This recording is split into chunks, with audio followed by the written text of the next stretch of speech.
खुलुमबाय स्टुडियोआव दं आं उदांस्रि मोसाहारि बड'लेण्ड ओनसोलनि थाखाय मोनसे गोजोनथाव आरो गोग्गाथाव खौरां BTR आव NCC Unit मावख' लुफुंनो थाखाय बनरगाव खाग्राबारि ओनसोलाव BTR नि मावफुं सोद्रोमा दावबायसा बर'आ जायगा नायथिंहैदों।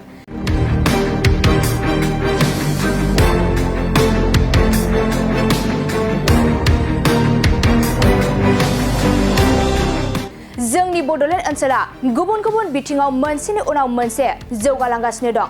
थिग बेबादिनो जोंनि गेलेमु बिफाना बे NCC खौ लाबोनो हानानै जोंनि गोबां लाइमोन सेंग्रा सिख्लाफोरखौ मोजां राहा होनायनि खाबु खालामनो हाबाय आरो बड'लेण्ड ओनसोलाव गोबाङानो गंसे NCC Unit जागोन होनना मिजिंथिनानै दं। बेनिखायनो दिनै BTR नि मावफुं सोद्रोमा दावबायसा बर' आरो BTC गेलेमु बिफाननि CHD सोमदोन मोसाहारिया BTR आव NCC Unit मावख' लुफुंनो थाखाय जायगा नायदिंहैदों आरो बे मावख'आव गासै 35 सोलोंसाफोरखौ फोरोंनायनि सुबिदा थागोन आरो फैगौ सेप्तेम्बर दाननिफ्राय खामानि मावनाया जागायगोन होनना खौरांनि गेजेरजों BTR नि मावफुं सोद्रोमा दावबायसा बर'आ फोरमायो। आरोबाव खौरांगिरिफोरनि गेजेरजों दावबायसा बर'आ मा फोरमायखो फै जों आबुङै मिथिना लानि। बड'लेण्ड ओनसोलनि थाखाय जोबोद गोजोनथाव खौरां।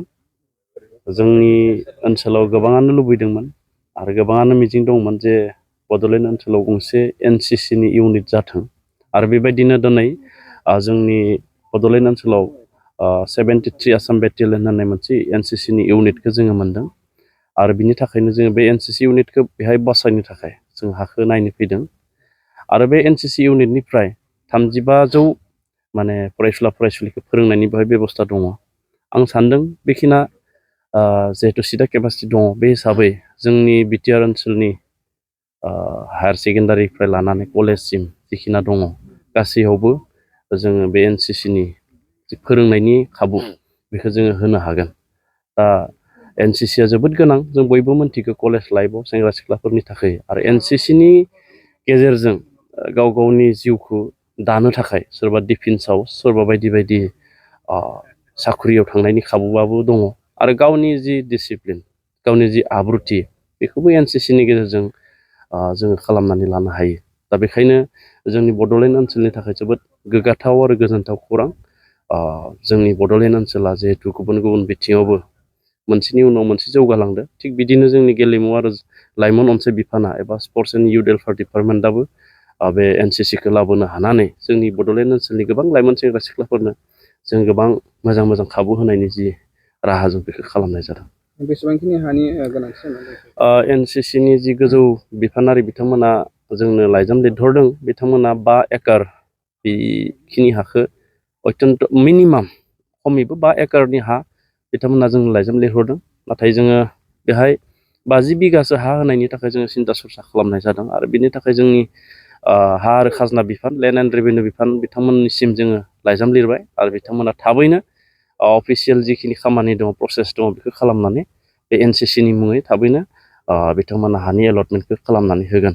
ओरैनो जोंनि बे NCC इउनिटआ फैबाय थानाय सेप्तेम्बर दाननि गेजेरावनो खामानिखौ मावजेननो नागिरदों। दा बेखायनो जोङो जिहेथु बाहाय गोदानहै इनफ्रास्ट्राक्चार बानायनायाव सम लागोन दा बेखायनो जोङो मोनसे थावनिखौ जोङो थिग खालामदों जाहाथे बिथांमोना बेहाय थानानै सेप्तेम्बर दाननि गेजेरावनो जोंनि बड'लेण्ड ओनसोलाव NCC नि जि खामानि बेखौ जाहाथे मावफुंनो हायो बिनि थाखाय जोङो बेनि राहाखौ खालामनाय जादों। मा जायगा?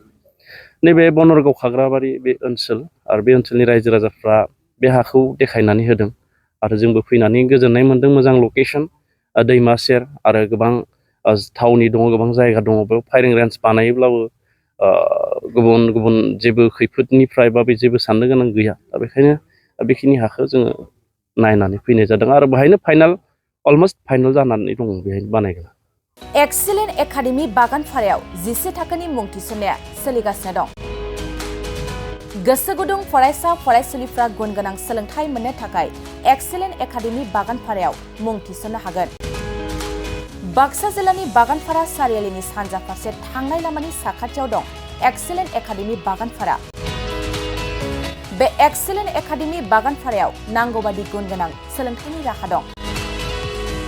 थिखानाय आयदा हिसाबै इंराजि आयदाखौ लाथारनांगोन। बेजों लोगोसे एसामिस, बड', हिन्दी, नेपाली, अल्टारनेटिभ इंलिश सायख'नानै लानो हागोन आरो पलिटिकल साइन्स, एडुकेशन, एडभान्स एसामिस, एडभान्स बड', लजिक एन्ड फिलसफी, इकनमिक्स, जिअग्राफी, एन्थ्रपलजी बायदि आयदाखौ सायख'नानै लानो हागोन। लोगोसे आलादायै बेसेन होनाङै कम्पिउटार क्लास लानो मोनगोन।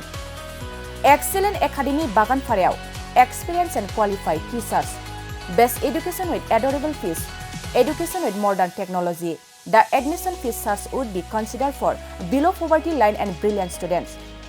Hostel facilities for boys and girls बायदि।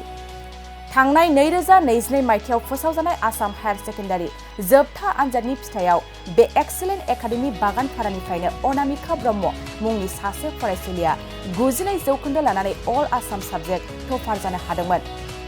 लोगोसे बोहैथि बोसोर 2024 मायथाइनि थाखाय एक्सेलेन्ट एकाडेमि बागानपारायाव गोसो गुदुं फरायसाफ्रा मुं थिसननो थाखाय फरायसालियाव फैनानै फर्मखौ लांफैनो हासिगोन आरो मुं थिसननो हासिगोन।